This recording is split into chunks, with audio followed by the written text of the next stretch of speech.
Hey everyone, this is Eddie with the part 2 of our video. In this video I'm going to go over the contents and the electrical description and information so that everyone knows what's part of the equipment.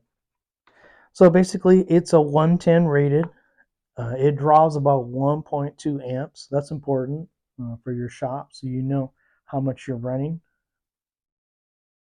The net weight is 30 kilograms.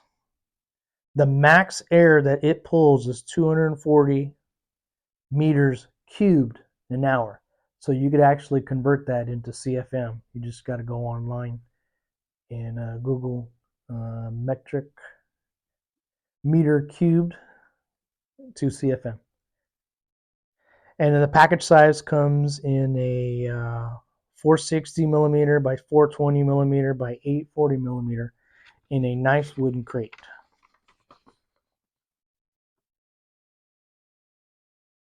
So what you want to do is you want to remove all the plastic foaming that comes off of it.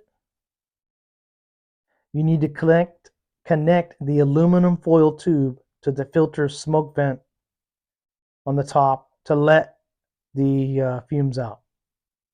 You press your start button, which is the red button that we showed in the previous video. So as you can see, the top part is the smoke vent.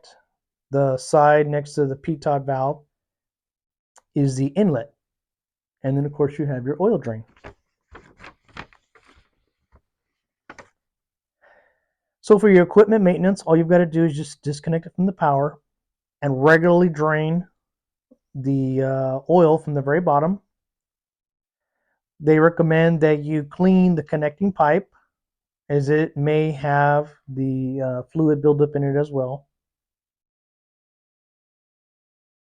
And to check the top part of the filter, make sure it's not obstructed.